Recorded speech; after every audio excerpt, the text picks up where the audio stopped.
Alright, Supernatural family, time to take a look at the final episode of the day, which is You Can't Handle the Truth. Sam and Drew drive to Calumet City, Illinois, to investigate what is the city's fourth suicide in 2 weeks. Jane Peterson, a waitress at Bickerson's restaurant, shot herself after being bombarded by several harsh truths, the worst of which came from her sister, Olivia. Sam learned of Olivia's culpability after questioning her, but she's not sure why she said horrible things to Jane when what she really wanted to do was comfort her sister.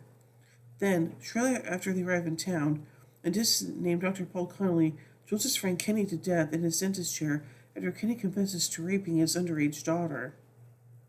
Meanwhile, Dean confides Bobby about Sam's actions and live free or try hard, and asks him to research possible causes for Sam's strange behavior. Dean is convinced that his brother's not himself and decides to research the case of Calumet City on his own to get some time away from Sam. He learns that both Jane and Dr. Paul Connolly were taking music lessons at a music store called Harry's House of Horns, where an antique horn was recently stolen. He calls Cassie up with the theory that it is a holy weapon, Gabriel's Horn of Truth, that is causing the disruption in Calumet City. Cassiel shows up immediately after Dean mentions a holy weapon. Dean is angry with him for answering when it's in his own interests. He's vexed that Sam is possessed by Lucifer, but Cassiel says he would have felt if Lucifer had gotten out of his cage. Dean starts to explain what's going on in town, but Cassiel disappears before he can finish. He then reappears 2 seconds later and announces that the Horn of Truth is not causing the disturbance. Before he goes again, he tells Dean that he does want help with Sam and that he'll make some inquiries. Dean then goes to a bar for a drink, but the bartender asks him what he wants. He unwillingly invokes the truth curse by saying, "I just like the frickin' truth." Immediately, people start telling him embarrassing truths about themselves. Dean calls Bobby to test his theory that he has been cursed.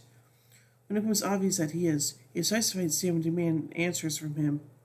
Sam denies they let Dean be turned into a vampire, telling him they just froze, and Dean is relieved when Sam tells him that he'll always have his back. Dean also gets a call and a dose of truth from Lisa. She tells him that she's sick of him bearing his emotions and drinking too much. She also tells him that she's happy Sam's alive, that she knew their relationship was over the minute he showed up again.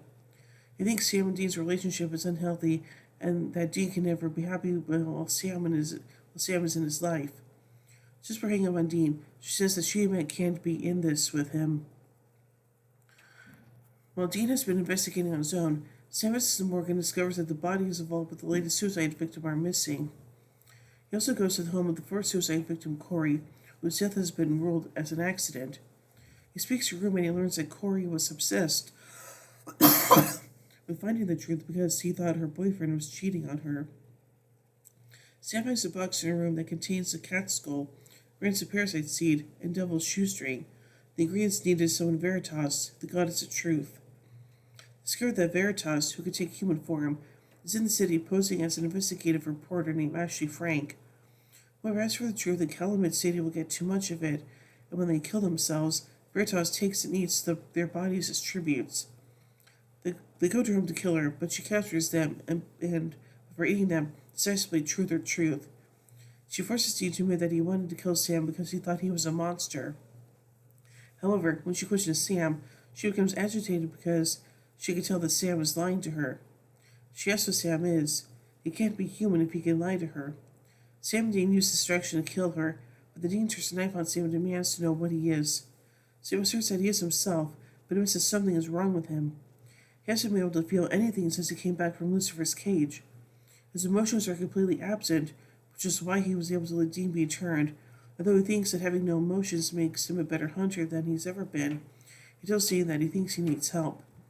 Dean responds by punching Sam in the face, saying that they continue to pummel him, with a total of 14 punches to the face, and the episode ends with Sam lying bloody on the floor. Oh boy. So anyway, let's take a look at some continuity surrounding this episode. Dean's time as a vampire is mentioned after occurring in Live Free or Try Hard. And now let's take a look at some trivia from this episode.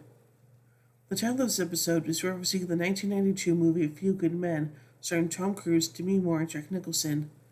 Justin Ackles, as Lieutenant Daniel Cavey, did the play in the version of the film from June 5th to the 10th, 2007. When discussing why the bodies are missing from the morgue, Dean asks if it's a Soylent Green situation.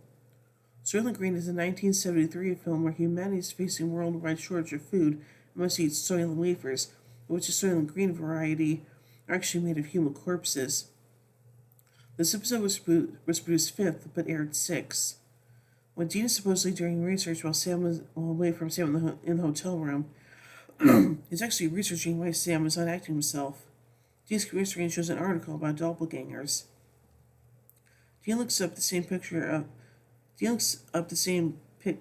online of an angel raising a soul from hell. The one of Bobby's lore books referenced in "Are You There, God? It's Me, Dean Winchester." And now finally, let's take a look at a couple errors. The title of the newspaper article is Sam Winchester shows Dean near the beginning proclaims Jane Peterson as the fourth tragic suicide, but the article itself says that 3 more suicides have been reported since Jane's death, which means that she was the first suicide, not the fourth, as the headline proclaims. And on a timestamp 2820, Dean picks up a receipt from the dentist saying Harry's House of Horns, and the receipt saxophone lessons is spelled as saxophone lessons. Okay then. So I think this episode is pretty interesting, and yeah, I think it's about time to figure out exactly what's going on with Sam, so yeah. So overall, I give You Can't Handle the Truth 4 Impalas out of 5. When we tune tomorrow as we till next episode, Family Matters. So, until then, carry on, my wayward sons and daughters.